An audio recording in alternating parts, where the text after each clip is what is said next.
And we're back. We are.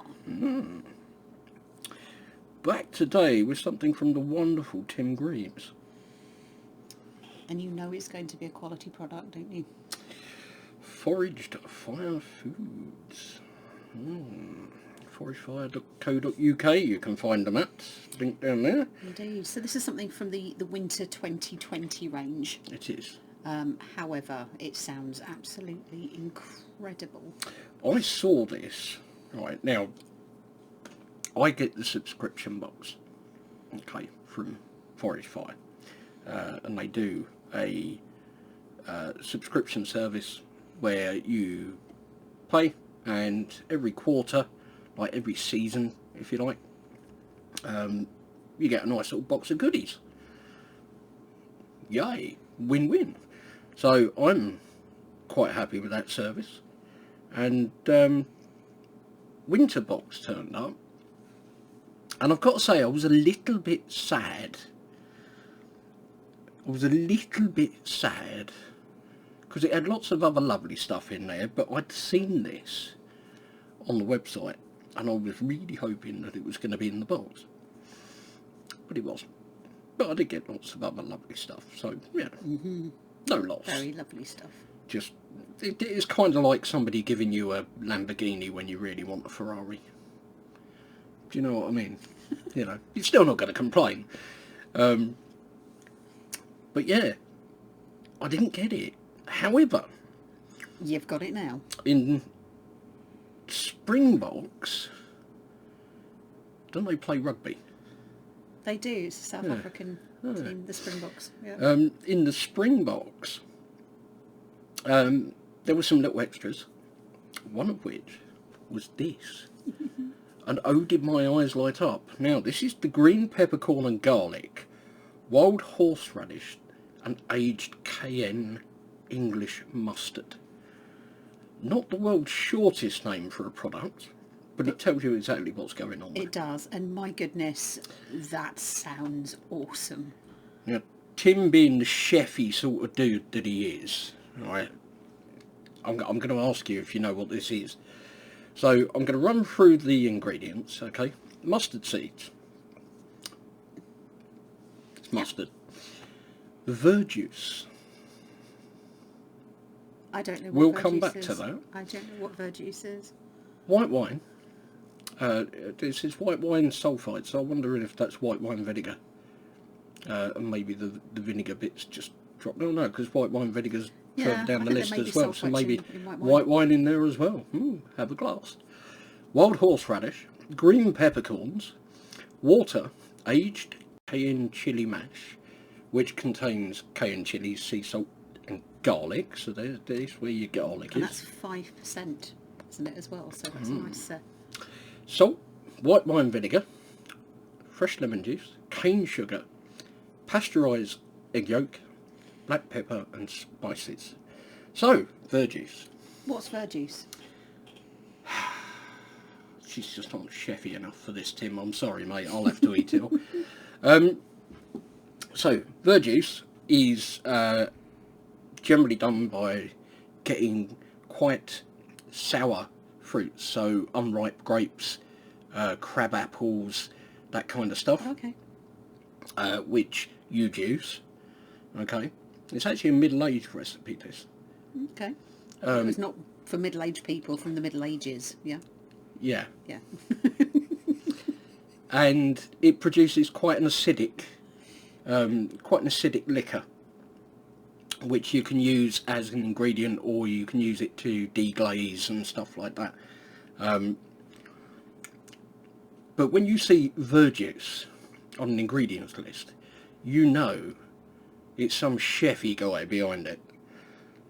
So I'm intrigued. I am. I'm intrigued. The jar is amazing, like the colour and the bits. Just see little flecks of It's like green and in there from the peppercorn and the horseradish. There's wild horseradish in this at 9.5%. So it's going to be that interesting mix, because both mustard and horseradish, they kind of get you in the sinuses, don't they? Oh yes.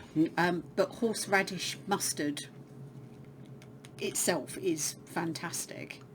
But a proper English mustard and the horseradish and the green peppercorns, that's gonna set your taste buds on fire, that, I Have a think, isn't it? smell of that. Oh wow. Really picking up the verjuice. That's lovely. It's got the horseradish, you can smell the mustard, you can smell the horseradish. Yep. You've got the vinegar coming through. Oh, goodness, that sounds like... I can actually smell the white wine in that as well. So we're going to be trying these with our Chasey Eat hot sauce tasting spoons. Don't taint your green peppercorn and garlic, wild horseradish and HK and chili mustard brew. That was a mouthful. And now for another mouthful. So we're gonna give this a go. Now I don't know how punchy this mustard is, so I'm not going to go in too heavy, because you never know until you try it. You know, it could be really wild horseradish, ooh, or it could be quite mustardy. I doubt it, because I know Tim's got a good palate, so I would think, if anything, it's going to be balanced, but it could be quite a feisty bit of horseradish. But you've got that texture from the horseradish. You can pick it out on there. It's probably not going to focus nicely for me, but yeah, you can see there's that texture there of the little pieces of horseradish that you get in a horseradish sauce, isn't it? But yeah, I'm really keen to try this. Cheers. Cheers.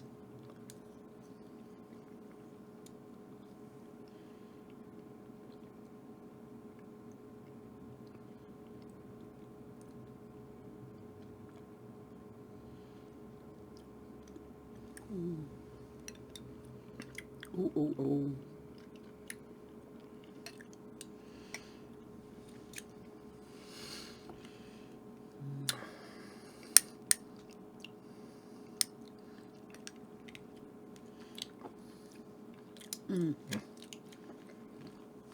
Wow. That has got such a good balance to it. I'm getting the flavour of the mustard, the flavour of the horseradish, very distinctive flavour of the green peppercorns in there, and the garlic's coming through at the end. I'm getting the white wine, I'm getting the lemon juice, and it's all just coming together, and the black pepper as well. There's just that little hint of the black pepper right at the end for me. Nice gentle heat with it all the way through. There's just kind of across the flat of the tongue, a slight warmth in the throat, but it's not lighting up my sinuses. So I'm getting all of the flavour without the pain, and it's actually quite a, you know, it's a very gentle mustard, which makes it for me very, very versatile, very usable. Trying to think how to describe this. Those of you that like horseradish will know there's generally two types. Okay, you have horseradish sauce and then you have creamed horseradish. Yeah. Okay, creamed horseradish tends to be a little bit milder, texture's a bit more creamy, hence the name. But there's a distinct difference between the two. Yeah. This is like if you took it the next stage from a creamed horseradish. Okay. The texture is silky, and yet somehow it still clings to your tongue, Yeah. and around your mouth, which is a good thing. That kind of step down from horseradish to creamed horseradish, if you go the next step down, you kind of, where the horseradish is in here, you can taste it, but it's not all up in your sinuses and making your eyes water. You've got the flavour there, balanced beautifully against the mustard and the peppercorn.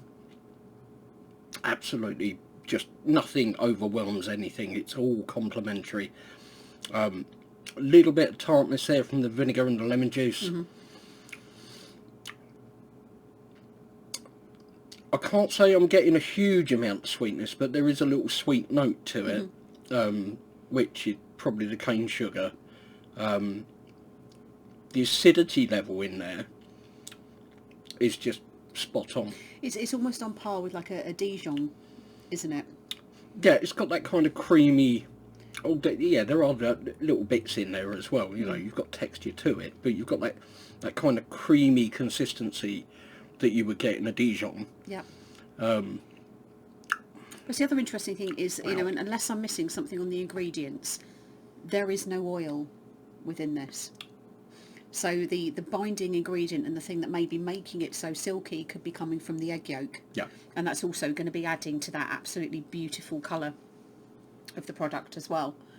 So that's kind of almost like your binding ingredient. So, you know, you're not getting that, like you said, it clings, but it doesn't stick, Yeah. if that makes sense. And it doesn't leave you with that. It's clingy, not cloyy. Yeah. And it's, you know, it's very, very light.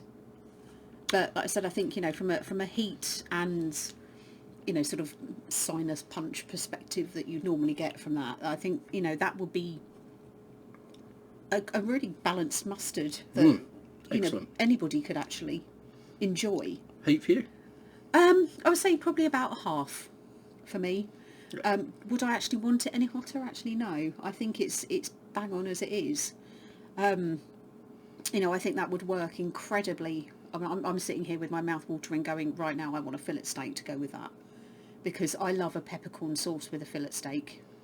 And having that peppercorn flavour and the horseradish which goes with the beef and mustard which goes with the beef. Or a really, really nice bit of pastrami or salt beef. Yeah.